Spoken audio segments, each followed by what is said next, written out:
cenizas, con desgarros, con nuestra altiva impaciencia, con una honesta conciencia, con enfado, con sospecha, con activa certidumbre, pongo el pie en mi país.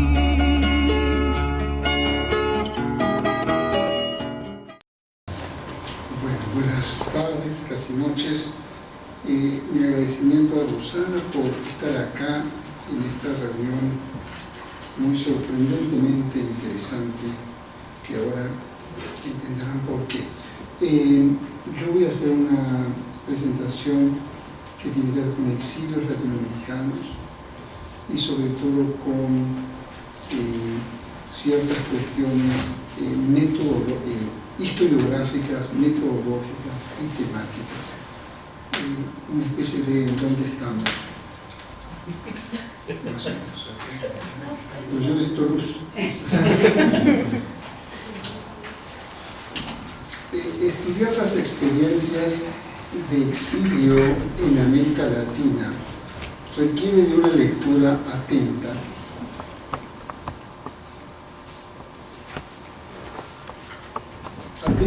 a la dinámica de los procesos históricos durante los siglos XIX y XX. Pero también estudiar aquellas experiencias es reconocer su pluralidad. No hubo un solo tipo de exilio, sino una multiplicidad. Todos los exilios desenvueltos sobre una variedad de motivos y de prácticas políticas y sociales desplegadas en cada una de las naciones de origen, como en aquellas donde encontraron refugio los expatriados.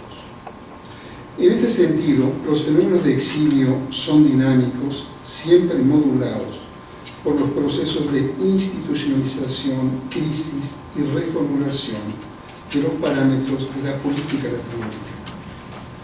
Recurrir al exilio ha sido un recurso persistente tanto en los regímenes autoritarios como en las democracias de la región. En el amplio espectro que va de unos a otros, la exclusión de actores políticos, sociales y culturales ha sido una constante que indica el carácter limitado del juego político en los estados latinoamericanos. Bajo autoritarismos y democracias, muchos de los que perdieron el poder o militaron en la oposición a los regímenes de turno se han visto obligados a tomar el camino del exilio. La exclusión es un componente sustancial del orden autoritario.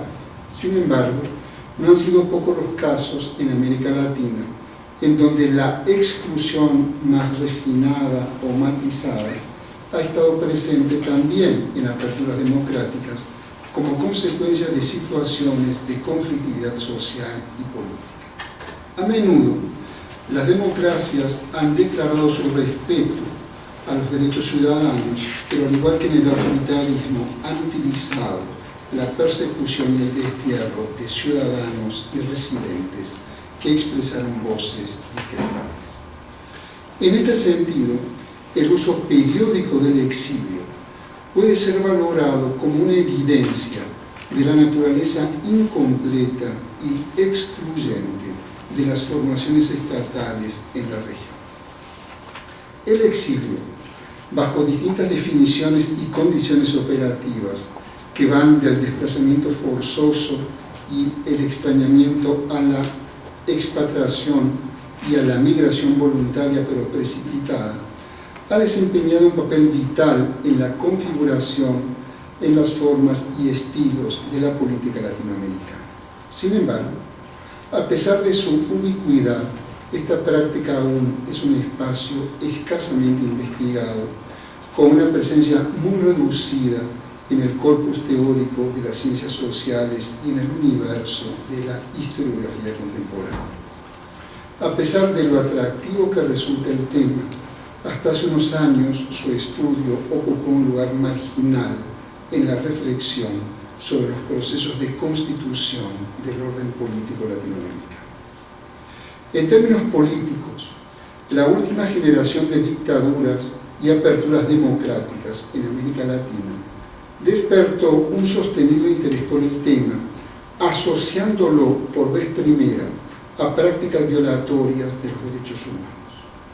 Ese esfuerzo permitió rescatar del olvido al exilio para presentarlo como otra consecuencia de las políticas represivas. En este cambio jugó un papel importante la ampliación de las agendas de investigación, la transnacionalización de los estudios y su promoción por investigadores que en buena medida se vieron impulsados a emigrar por los avatares de la situación política en sus países de origen y que, una vez en el extranjero, se insertaron profesionalmente en el campo de las humanidades y las ciencias sociales, espacios donde manifestaron un interés especial potenciado por sus propias experiencias personales. Hay una primera generación de investigadores sobre los exilios latinoamericanos en donde el propio investigador es también un exiliado. Las experiencias de destierro reconocen sus orígenes en los procesos de independencia del continente a comienzos del siglo XIX. Partir al exilio fue uno de los recursos que permitió conservar la libertad o salvar la vida a destacados miembros de las élites dirigentes. Simplemente ustedes revisen la cantidad de veces que Juárez estuvo en el exilio, por ejemplo. Sin embargo, como nunca antes en la historia latinoamericana, el exilio alcanzó sus mayores expresiones en los años 60 y 70 del siglo XX, cuando el abandono del país dejó de ser protagonizado por unas cuantas personalidades para adquirir una visibilidad enorme sobre la base de un desplazamiento que involucró a decenas de miles de personas. Esto es central. En la década del 60-70 del siglo pasado, en América Latina marca un corte brutal, y ese corte brutal tiene que ver con la masividad de la experiencia. Es decir, los exilios de los 60 para atrás se cuentan por decenas, por centenas de personas. A partir de los años 70 se cuentan por decenas de miles de personas. Tal magnitud solo se torna inteligible si se ubica este fenómeno en la lógica criminal del terrorismo de Estado. El exilio se masificó, pero también se internacionalizó en un contexto de creciente apertura de los medios de comunicación y de emergencia e institucionalización de los derechos humanos, con el consecuente desarrollo de movimientos de solidaridad que proyectaron su activismo a nivel global. Por otra parte, la dinámica en las actividades políticas desenvueltas en el destierro generó una consecuencia solo visible una vez que concluyeron las experiencias exiliares. El hecho de que destacados líderes políticos y culturales latinoamericanos exiliados devinieran en actores y gestores de los procesos de redemocratización en sus respectivos países de origen, sin lugar a dudas, redundó en un aprovechamiento de los contactos y los vínculos gestados durante los años del exilio, facilitando mecanismos de concertación y acuerdos en las relaciones políticas y culturales entre naciones que fueron refugio y aquellas que fueron expulsoras de disidentes. El conjunto de estas circunstancias, en un contexto de redemocratización, permiten evaluar que las prácticas del exilio, en tanto dispositivo de silenciamiento político, se ha reducido para quienes hoy detentan el poder. Sin embargo, en la actualidad, asistimos a nuevos y masivos drenajes poblacionales a consecuencia de migraciones voluntarias e involuntarias. De esta forma, se han constituido nuevas diásporas en las que la presencia de refugiados y las experiencias del activismo político de los anteriores exiliados proyectan una diversidad de temas que se integran a nuevas agendas de investigación atravesadas por los problemas de nuestros días, la pobreza y la seguridad en el marco de economías globalizadas. Los estudios sobre el exilio en América Latina antes de que se constituyera un campo específico de investigación, reconocen por lo menos 4 afluentes. En primer lugar, una literatura ensayística de carácter testimonial, que sin duda señala el profundo impacto de un fenómeno consecuencia de la instauración de dictaduras militares en los años 60 y 70 del siglo pasado. Estos materiales, los testimonios, son insumos importantes para la reconstrucción de experiencias individuales y colectivas, aunque, por su propia naturaleza, no ofrecen ni pretenden ofrecer un análisis sistemático del fenómeno exiliar y de su impacto en la construcción del orden político. Es decir, hay un primer nivel de fuentes que son biografías, memorias, autobiográficas, gente que escribe su experiencia. En segundo lugar, han proliferado indagaciones en el territorio de la crítica literaria, centradas sobre todo en el significado universal de la experiencia del destierro y por ende enfatizan la dimensión subjetiva de quienes han sido condenados a las más diversas formas de expatriación. Estos trabajos rescatan una literatura producida en las postrimerías del siglo XX, en la cual tiene una marcada incidencia el ostracismo y la represión política de las últimas dictaduras militares. A menudo ofrecen una profunda introspección en torno a condiciones de marginación, en especial para escritores arraigados en la lengua de las comunidades que fueron silenciadas por la represión.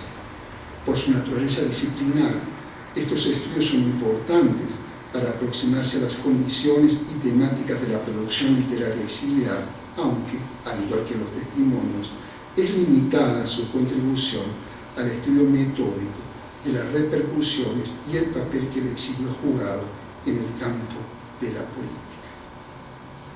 En tercer lugar, otro importante campo de investigaciones han sido desarrollados por especialistas de la salud mental, psicólogos sociales, trabajadores sociales y psiquiatras preocupados por las dificultades que enfrentan quienes han sido forzados a abandonar su patria.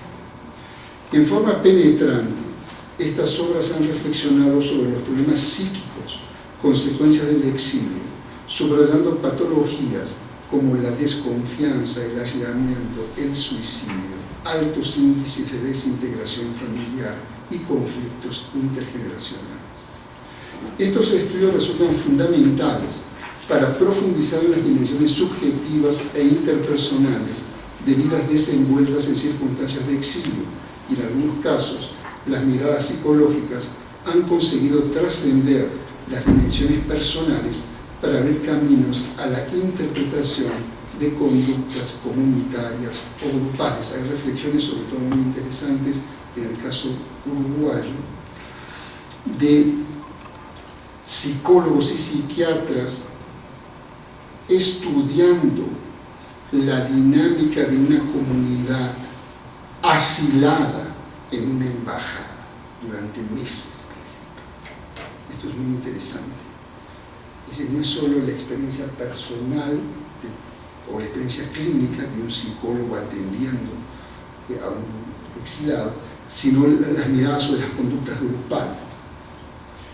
Por último, los estudios migratorios produjeron en forma incipiente valiosos estudios de determinadas comunidades de migrantes, describiendo el peso creciente del exilio forzado latinoamericano en las dinámicas migratorias de América Latina desde mediados del siglo XX. En esta misma dirección, en el mundo europeo, sobre todo en España e Italia, agencias gubernamentales e instituciones académicas preocupadas por el impacto de las nuevas y modernas migraciones alentaron estudios sobre los exilios latinoamericanos en la década del 70 y también sobre los destierros y migraciones europeas transatlánticas, en tanto fenómenos que coadyuvan a localizar algunas de las raíces del actual mapa demográfico de Europa.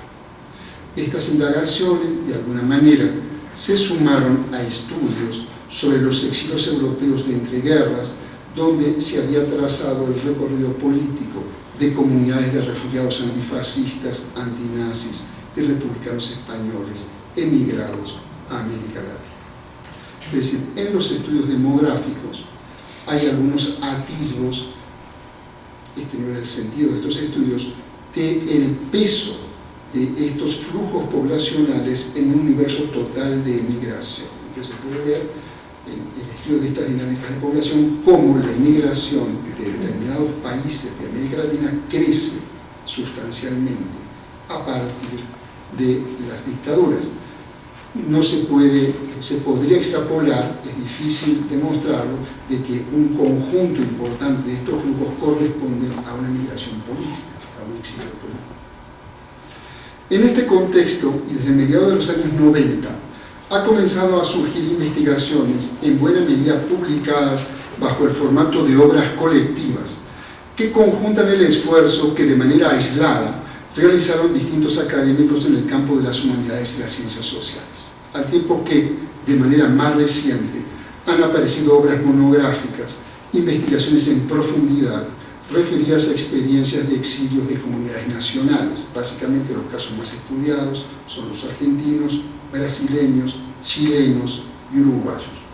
Junto a estos casos, se observa una producción interesada en colocar el exilio en marcos analíticos más amplios. Así, los desterrados aparecen como sujetos en investigaciones sobre la memoria de los pasados traumáticos, sobre el desarrollo de ciertos campos científicos profesionales o sobre la articulación con movimientos de defensa de derechos humanos. Es decir, el exilio en este último caso no constituyen estudios específicos de la experiencia, sino que aparecen en el marco de investigaciones más amplias, sobre todo es el caso de los movimientos de derechos humanos y el aporte del exilio a ellos. Están comenzando a aparecer estudios muy interesantes sobre la historia de disciplinas académicas o de reformulación de disciplinas académicas. Una cosa muy interesante es esta facultad de Ciencias Políticas y el aporte o el impacto de los exilios latinoamericanos en el desarrollo de ciertas ramas de la sociología, por ejemplo, o de la pedagogía. ¿Sí? En todos estos nuevos trabajos cristalizan propuestas teóricas que permiten vislumbrar el desarrollo de los estudios sobre el exilio bajo nuevas perspectivas. Tales avances teóricos han puesto de relieve la centralidad de los estudios transnacionales y a partir de ellos el análisis del exilio es entendido como parte de un universo más amplio que incluye a los migrantes y a las diásporas, a los sujetos en tránsito, a la hibridación cultural y las múltiples modernidades. Impulsados por estas preocupaciones, los estudios sobre los exilios latinoamericanos se han convertido hoy en un tema de avanzada que ha conseguido establecer una relación estrecha con propuestas teóricas y con controversias centrales en las ciencias sociales y las humanidades. De este modo, se ha abierto un rico debate en torno a una variedad de tópicos teóricos y metodológicos. Por ejemplo, se ha cuestionado la tangente división entre el desplazamiento político y la migración económica, discutiendo la pertenencia de estudiar a los exilados, los refugiados y los asilados como parte de una migración política. En esta misma dirección se han comenzado a examinar los vínculos entre las categorías de esto que señalaba Daniela, de exilados, asilados y refugiados, cuyo correlato apela a significantes discursivos y pragmáticos diferentes. Y también se investigan esas categorías en sus cotidianas manifestaciones entre y dentro de las distintas comunidades de las diásporas latinoamericanas. Se han abierto también nuevas perspectivas y se generan debates en torno a la selección de fuentes, las aproximaciones metodológicas, las hipótesis de trabajo, la hermenéutica de los testimonios orales y las categorías de análisis. Los estudios sobre el exilio se prestan a aproximaciones disciplinarias diferentes que prometen visualizar a manera de caleidoscopio las múltiples facetas de esa experiencia. En forma paralela, estos estudios prometen nuevas lecturas sobre la conformación y crisis del orden político en América Latina en un marco que trasciende las historias nacionales para instalarse en miradores regionales o en perspectivas continentales y transcontinentales. Las circunstancias que brevemente he presentado encuentran manifestación en el caso de México. La formación de un campo de estudios sobre los exilios latinoamericanos reconoce una primera generación de investigadores que en buena medida, aunque no exclusivamente, tiene un origen exiliado, es decir, académicos latinoamericanos y mexicanos que por diversas circunstancias vivieron o estuvieron cerca de experiencias de exilio desenvueltas durante la década del 70. El surgimiento de este campo se potenció además por el interés en la historia de los pasados recientes en los países de expulsión. Es decir, el surgimiento de este campo de estudios en México coincidió con el expansivo crecimiento de las indagatorias académicas sobre las recientes dictaduras, fundamentalmente en el extremo sur de América Latina. Es así como en México ha comenzado a formarse un espacio para indagar de manera sistemática la historia de los exilios latinoamericanos durante la segunda mitad del siglo XX mexicano. Y los frutos de este trabajo pueden medirse en una segunda generación de investigadores cuyas tesis de grado y posgrado ya concluidas o en proceso de elaboración tienen como objeto el estudio de asuntos vinculados a este exilio. Mientras que, y cada vez con mayor frecuencia, en congresos sobre la historia reciente latinoamericana tienen lugar paneles sobre los desterrados, o bien, cada vez con mayor frecuencia, se organizan reuniones académicas especialmente dedicadas a este tema, como la que ahora nos reúne a nosotros. No es casual que buena parte de los estudios sobre los exilios latinoamericanos se haya desarrollado fuera de los países de origen. Sucede que reconstruir una historia desenvuelta en el extranjero obliga a consultar documentación y a recoger testimonios que en buena medida se encuentran en las naciones en que radicaron los exiliados. En este sentido, nada más lejos de la verdad que considerar escenarios vacíos a los países a los que se dirigió el exilio. Por el contrario, las vinculaciones con las esferas públicas de cada una de esas naciones son parte consustancial de las historias por reconstruir. Se trata de un camino en dos direcciones. Indagar los exilios latinoamericanos es también estudiar las acciones y comportamientos de gobiernos, organizaciones políticas y sociales, medios de comunicación, así como los espacios de encuentro con exiliados de otras latitudes y sobre todo con las sociedades de recepción. Mientras más nos acercamos a nuestro pasado reciente, las contradicciones parecen agudizarse. En materia de asilo, nadie quiere recordar en este país, por ejemplo, que el gobierno de Gustavo Díaz Ordaz, antes, durante y después del conflicto universitario, otorgó asilo a intelectuales políticos y dirigentes universitarios acusados de comunistas por la dictadura brasileña. En igual sentido, poco se ha reparado que en los años 70, mientras arribaron a este país miles de víctimas de las guerras sucias ejecutadas por las dictaduras latinoamericanas, en México tenía lugar otra guerra no menos sucia, que dejó su secuela de desaparecidos y muertos. Entonces, ¿qué clase de país es este que abrió las puertas a víctimas extranjeras, pero que convirtió a muchos mexicanos en víctimas de persecuciones similares a las que originaron los éxodos centro y sudamericanos? Al margen de estas paradojas que hay que explicar, como recién explicaba Daniela, y en términos historiográficos, no cabe duda que la política de asilo y refugio ha definido uno de los rostros de esta nación en el mundo. Durante décadas, el apoyo a los derrotados de la Guerra Civil Española fue el único caso estudiado en profundidad. Por su dimensión y trascendencia, ese destierro fue erigido en paradigma de una práctica que no ha dejado de enaltecer a México. Sin embargo, en los últimos años han tenido lugar nuevas indagaciones que permiten reconstruir segmentos de la historia de perseguidos políticos provenientes de otras latitudes.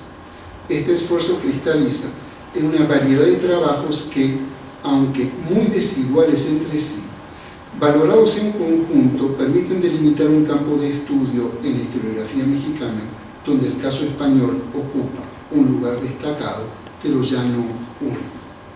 Un campo donde se pueden contrastar experiencias históricas, calibrando mejor el itinerario de una política de asilo y refugio rica en matices, muchos de ellos desconocidos.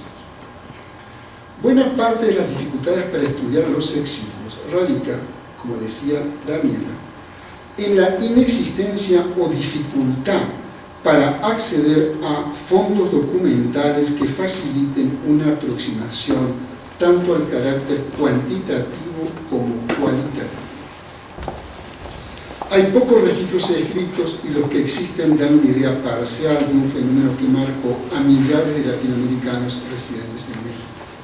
Un lugar privilegiado es el archivo de la Secretaría de Relaciones Exteriores, que resguarda información relacionada con la política de asilo. No es casual entonces que una parte importante de los estudios realizados haya trabajado con esta fuente diplomática. Así, los casos de Argentina, Chile, Uruguay, Guatemala, Bolivia, Haití y República Dominicana ya cuentan con indagaciones que abordan la política de asilo en estas nacionalidades. Sin embargo, es pequeño el número de asilados en el volumen total de exiliados, situación que dificulta una indagación cuantitativa que dé cuenta del universo total de desterrados. Esto es interesante.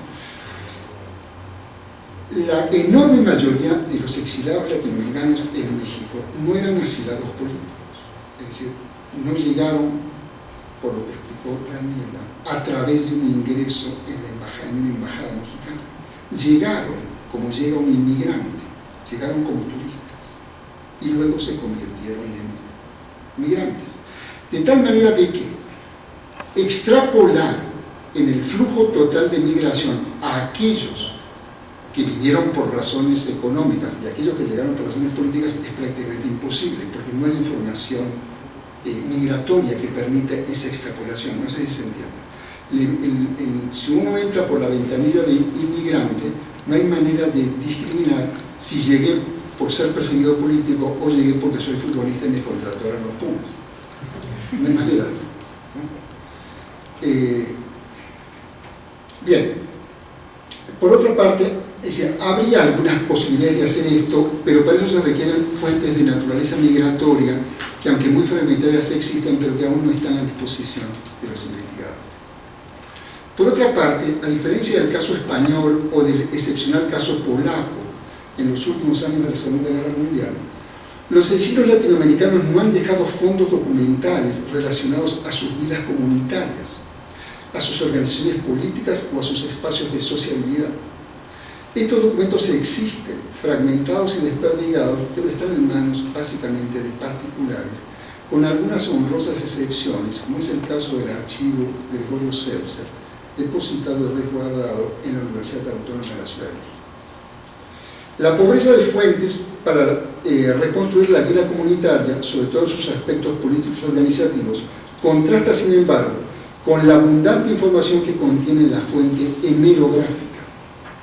Este es un lugar particularmente rico en noticias, editoriales, cartas de lectores, polémicas y crónicas sobre los más diversos tópicos de la vida pública de los exilios y de sus vínculos con la sociedad mexicana. Simplemente les doy una cifra que me parece reveladora. En la investigación que yo hice sobre el caso argentino, entre 1974 y 1986, yo registré en una base de datos 16.000 notas periódicas. Y no son todas. La abundancia es enorme, son millares y millares de notas. Por eso me llamaba la atención que no encontrara esa Cita Rosa, porque yo he leído cosas de Cita Rosa. Por otra parte, la fuente oral se revela imprescindible para reconstruir tanto las historias como las memorias del exilio. La UNAM tiene un repositorio de entrevistas, casi 300, reunidas en el Archivo de la Palabra del Exilio Latinoamericano en México, producto de un proyecto de rescate de testimonios de exilados antillanos, centro y sudamericanos, desarrollados a mediados de los años 90.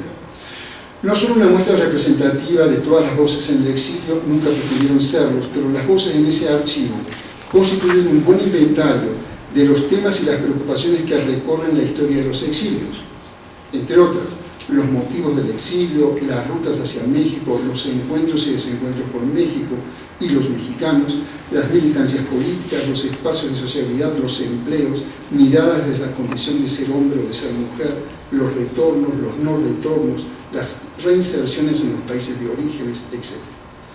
En ese archivo, un investigador atento no tardará en descubrir que la lectura de las entrevistas genera nuevos interrogantes, o mejor dicho de otro modo, las respuestas que se pueden leer son una invitación a seguir escarbando en la memoria del exilio.